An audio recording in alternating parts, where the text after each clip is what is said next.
So I don't know how this meme started, but I have to admit it is pretty funny. So Cory in the House for Nintendo DS is a game I've never played, and probably a lot of people haven't either. And recently, people have created a meme around it and brought the game up to a 9.3 on Metacritic for the score with over 6,000 reviews. And now there are copies on eBay going for like over $150, sometimes even more. And it is just insane. Like seriously, out of all the games we could have picked here, they chose Cory in the House for Nintendo DS. And man, reading some of the reviews on this thing is just hilarious. Like, let's take for example IGN from who knows how many years ago. They said, this game has some of the clunkiest controls we've seen, the presentation is insultingly stupid, the minigames are hardly games at all, and on top of everything, it's really short.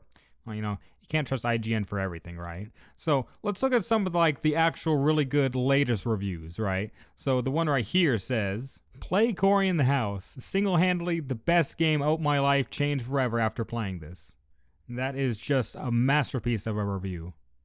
But after seeing all the meme hype around this, I got really curious. I was like, alright, obviously this game has to be just terrible. It has to be bad. But how bad could it really be? Well folks, let me tell you a story. So this is Cory in the House for Nintendo DS, released in 2008, and believe it or not, it's kind of like a stealth action puzzle-based game. I'll explain more what I mean here in a minute, but the story of the game starts with Cory having this big brain idea for a toy contest to make bobbleheads of the president. And apparently his toy won, so they're going to send him a box of these to sell and make some money or whatever, right? But Sophie, his sister, at least I assume, I'm sorry, I haven't watched the show in years, I didn't look up any information. I'm pretty sure it's his sister Sophie. She traded them for this high-tech cell phone, and he's all freaking out. He's like, you traded my bobbleheads? And she's like, it's fine, I got this cool phone. But then she's like, you know what, you can have the phone because it doesn't have any games on it to play, so you can have it because I trade your bobbleheads. And he's like, I don't want no phone, I want my bobbleheads. And then she says to check their dad's office, and so throughout the game, for some reason, I don't know how this happened, she traded them, but now all of a sudden they're scattered throughout all these levels. You go through the White House and the mall to find your bobbleheads and whatnot.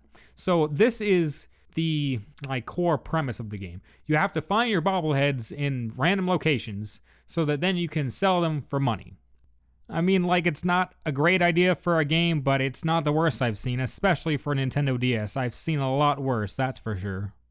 But anyway, the stealth of the game comes in the form of not getting caught. When you first start the game, you start out in the White House, and you can't get caught by the guards, so you have to sneak around them, or you have to throw food at them to stun them. The problem is, the stun, whoever made this, whoever the dev was to make this, was very unfair, because you throw that thing at them, and they're stunned for maybe 1 or 2 seconds. You have no time to get out of there and just run, because they will catch you. They're very fast to get unstunned. I think that's unfair about the game. And also, the collision, and I wouldn't expect the walls and stuff to be perfect in a game like this, but the collision is absolutely ridiculous, because I'm standing up here on this platform. There's a wall. This is a wall. You cannot go through this. Apparently, they just say, you know what, I'm gonna go through it. He barely was able to get through the wall and catch me. I was like, there's no way. I went back to test it and see if I could also walk off. No, I can't. That's a wall. I was like, you literally just walked through the wall and caught me. But even if I would have stunned him, it would have lasted maybe a second or two, because I said the stunning is just ridiculous in this game. But after you get through the tutorial of the game at the White House, learning how to save the game and sneak around, throw items at people and stuff, then you make it to the mall where you actually sell a lot of the bobbleheads that you found in the White House. And the mall? Oh man, I have stuff to say about the mall, man. Oh boy, where do I start? So there's a couple different shops in the mall, like any other mall, right? And you go up to one of these booths, which is a gaming center from what I can understand, and you ask, hey, do you want to buy my bobblehead? And this guy's like, yeah, I would love to, but I want to get this game, Kung Fu Cats 3, but I can't find it. So then you're sent on a huge scavenger hunt to find Kung Fu Cats 3. And so now you go through all of these stores asking if 1, you can sell your bobbleheads there, and 2, if they have Kung Fu Cats 3. And so while you're doing this, when you want to sell the bobbleheads, they ask for help. So then you have to play these mini games like connect the wires, play the drums, find my CD, and stuff like that. It's just some really they're not horrible, but they're not really games either. I'm sorry, I'm gonna have to agree with IGN here. They're hardly games. They're really, really bad.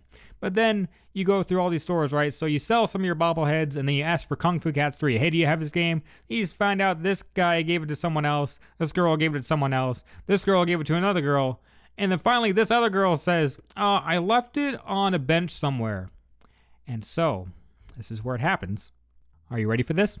After all of this nonsense, going through all the stores, selling some of my bobbleheads for like $50, fixing the wires and playing stupid games, looking all around, you go back down to the game center, and it's right there. It was right there the whole time. Kung Fu Cats 3 was in the store. And he's like, oh, cool, yeah, I'll sell your bobbleheads now. I was like, you've got to be kidding me. You have got to be kidding me. Whoever chose to do that, I want to have a word with your mother.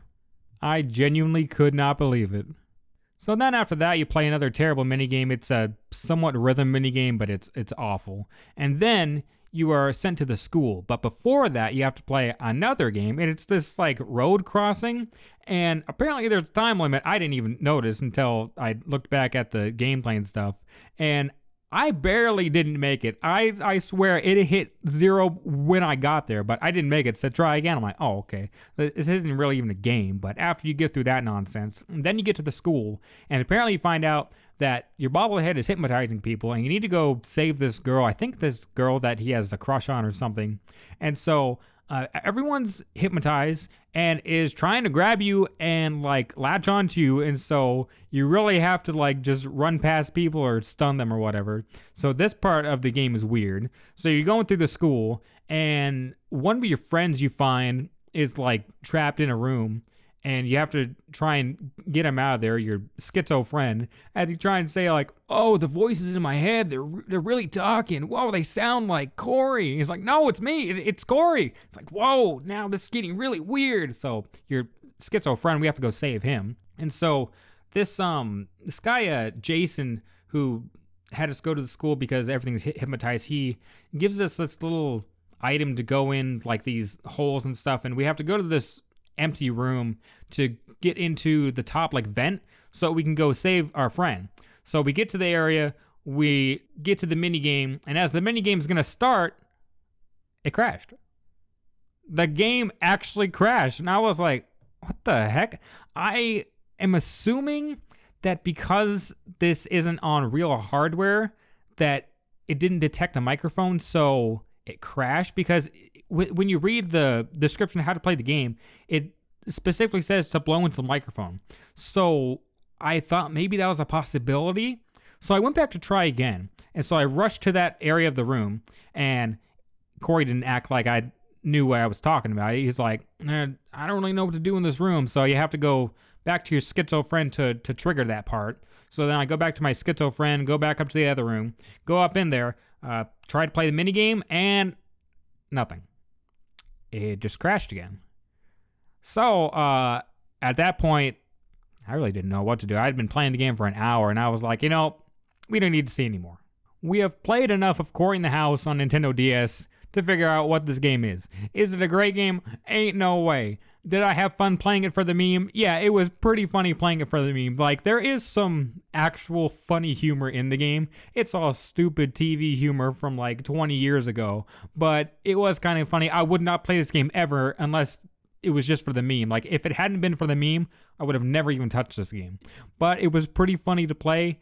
It's not the worst DS game I've ever played. I've played far worse on the DS. I don't think this is the worst kind of shovelware game out there. It's pretty bad. It's not good. Don't listen to the Metacritic review. That was just a meme. This is not a great game. But for the meme, it was pretty funny. But that, my friends, was Corey in the House. A stealth-like puzzle action game with terrible minigames that aren't really games.